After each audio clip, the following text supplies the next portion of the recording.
ಸಚಿವ ನಾಗೇಂದ್ರ ರಾಜೀನಾಮೆಗೆ ವಿಪಕ್ಷಗಳು ಪಟ್ಟಣ ಹಿಡಿದಿರುವಂಥದ್ದು. ಬಿಜೆಪಿ ಪ್ರತಿಭಟನೆಗೆ ಕಾಂಗ್ರೆಸ್ ಕೌಂಟರ್ ಪ್ರೊಟೆಸ್ಟ್ ಅನ್ನ ಮಾಡ್ತಾ ಇದೆ.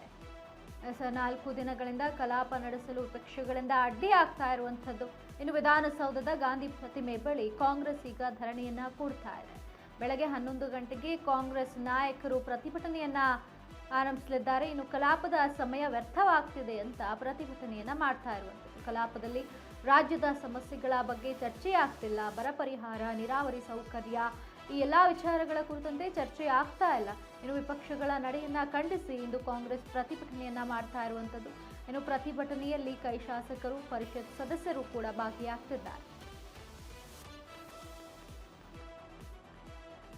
ಸಚಿವ ನಾಗೇಂದ್ರ ರಾಜೀನಾಮೆಗೆ ವಿಪಕ್ಷಗಳು ಪಟ್ಟಣ ಹಿಡಿದಿರುವಂಥದ್ದು. ಈಗಾಗಲೇ ಬಿಜೆಪಿಯವರು ಸತತ 5 ದಿನಗಳ ಕಾಲ ಅಂದರೆ ಸೋಮವಾರ ಏನು ಅಧಿವೇಶನ ಆರಂಭವಾಯಿತು ಅಲ್ಲಿಂದ ಇಲ್ಲಿವರೆಗೂ ಕೂಡ ಪ್ರತಿಭಟನೆಯನ್ನ ಮುಂದುವರಿಸ್ತಾನೆ ಬಂದಿದ್ದಾರೆ.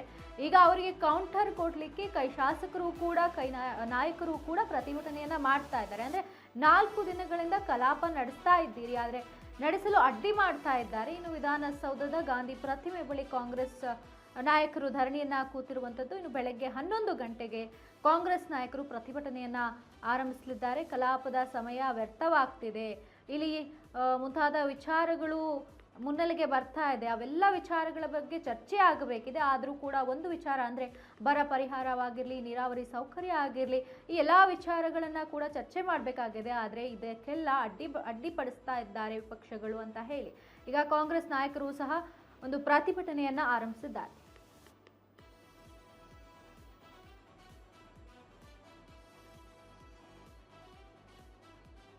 ವಿಪಕ್ಷಗಳ ನಡೆಯನ್ನ ಖಂಡಿಸಿ ಇಂದು ಕಾಂಗ್ರೆಸ್ ನಾಯಕರು ಮತ್ತು ಪರಿಷತ್ನ ಸದಸ್ಯರು ಕೂಡ ಕಾಂಗ್ರೆಸ್ನಲ್ಲಿ ಪ್ರತಿಭಟನೆಯನ್ನ ನಡೆಸ್ತಾ ಇದ್ದಾರೆ. ಕಲಾಪದಲ್ಲಿ ರಾಜ್ಯದ ಸಮಸ್ಯೆಗಳ ಬಗ್ಗೆ ಯಾವುದೇ ಚರ್ಚೆ ಕೂಡ ಆಗ್ತಿಲ್ಲ. ಇನ್ನು ಬರ ಪರಿಹಾರ, ನೀರಾವರಿ ಸೌಕರ್ಯ ಬಗ್ಗೆ ಕೂಡ ಯಾವುದೇ ರೀತಿಯ ಚರ್ಚೆಗಳು ಆಗ್ತಾ ಇಲ್ಲ. ಕೇವಲ ನಾಗೇಂದ್ರ ರಾಜೀನಾಮೆಯ ಕುರಿತಂತೆ ಸತತ 5 ದಿನಗಳಿಂದ ಅದೇ ಒಂದು ವಿಷಯದ ಕುರಿತಾಗಿ ಚರ್ಚೆ ಆಗ್ತಾ ಇದೆ, ಪ್ರತಿಭಟನೆ ಆಗ್ತಾ ಇದೆ. ಇನ್ನುಳಿದ ವಿಚಾರಗಳ ಬಗ್ಗೆ ಯಾವುದೇ ರೀತಿಯ ಚರ್ಚೆ ಆಗ್ತಿಲ್ಲ ಅಂತ ಹೇಳಿ ಕಾಂಗ್ರೆಸ್ ನಾಯಕರು ಇಂದು ಪ್ರತಿಭಟನೆಯನ್ನ ಆರಂಭ ಮಾಡಲಿದ್ದಾರೆ.